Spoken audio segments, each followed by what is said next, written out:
এই ভিডিওটা তাদের জন্য, যাদের অতিরিক্ত কন্যা সন্তান বাড়িতে আছে, তাদের জন্য ভিডিওটা শেষ পর্যন্ত দেখবেন।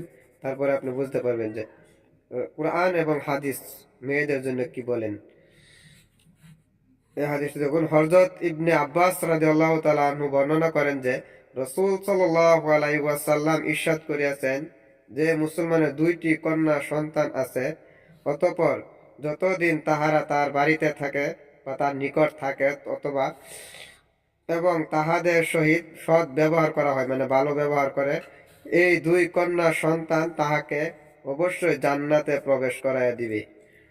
এরকম অনেক হাদিস, অনেক আয়াত আছে কোরআনে মেয়েদের কথা বলা, কিন্তু দুর্ভাগ্য ছেলেদের ব্যাপারে এরকম কোনো কথা নাই যে ছেলে লালন পালন করলে আপনি জান্নাতে হবেন।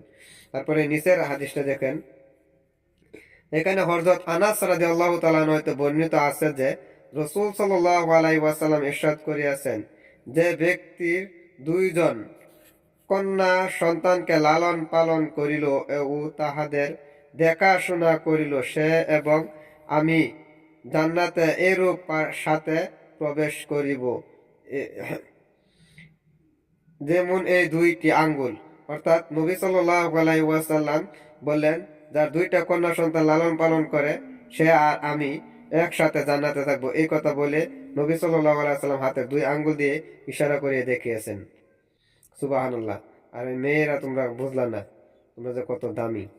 আর এই হাদিসটা দেখুন, এখানে হযরত আয়েশা রাদিয়াল্লাহু তাআলা আনহা রাসূল সাল্লাল্লাহু আলাইহি ওয়াসাল্লামের স্ত্রী বর্ণনা করেন যে রাসূল সাল্লাল্লাহু আলাইহি ওয়াসাল্লাম ইরশাদ করিয়াছেন, যে ব্যক্তি দুই কন্যা সন্তানদের কোনো বিষয়ে জিম্মাদারি গ্রহণ করিল, অর্থাৎ লালন পালনের বা যে কোনো বিষয়ে দুই কন্যার জিম্মাদারি দায়িত্ব নিল, তাহাদের সহিত ভালো ব্যবহার করিল, তবে ওই কন্যাগণ তাহার জন্য দুজকের আগুন হইতে রক্ষা পাওয়ার উসিলা হইয়া যাইবে। বুখারী শরীফের হাদিস। কিন্তু এখানে হযরত আয়েশা রাদিয়াল্লাহু তাআলা বলতেছেন যে রাসূল সাল্লাল্লাহু আলাইহি ওয়াসাল্লাম বলেছেন, যে ব্যক্তি কোনো দুইটা সন্তান কন্যা সন্তানকে লালন পালন করলো অথবা তাহাদের জিম্মাদারি নিল কিছুর, তবে সেই এই দুই কন্যার কারণেই দুজক থেকে বাঁচা যাবে।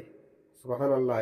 কত দাম দিলেন আল্লাহ রসুল মেয়েদেরকে, কিন্তু মেয়েরা সেটা আর বুঝলো না এখনের দিনে।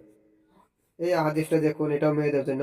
হযরত আবু সাঈদ খুদরি রাদিয়াল্লাহু তাআলা আনহু বর্ণনা করেন যে রাসূল সাল্লাল্লাহু আলাইহি ওয়াসাল্লাম ইরশাদ করিয়াছেন, যে ব্যক্তি তিনটি কন্যা সন্তান অথবা তিনজন বোন রয়েছে অথবা দুইজন কন্যা সন্তান বা দুইজন বোন রয়েছে এবং তাহাদের সহিত ভালো ব্যবহার রাখিয়াছে, অর্থাৎ তাদের সাথে ভালো ব্যবহার করেছে, তাহাদের হক আদায় করিয়াছে, অর্থাৎ তাদের যা যা লাগে তা হক, যা চা তা হক আদায় করিয়াছে, হক আদায়ের ব্যাপারে আল্লাহ তাআলাকে ভয় করিতে থাকে, তাহার জন্য জান্নাত। তিরমিজি হাদিস। প্রত্যেকটি সহিহ হাদিস। এত দাম রাসূল সাল্লাল্লাহু আলাইহি ওয়াসাল্লাম মেয়েদেরকে দিয়েছেন। আল্লাহ রাব্বুল আলামিন মেয়েদের জন্য একটা সূরা নাযিল করে দিয়েছেন, সূরা নিসা। সেখানে মেয়েদেরকে কত সম্মান আল্লাহ রাব্বুল আলামিন দিয়েছেন, কিন্তু আজকাল মেয়েরা তা বুঝলো না।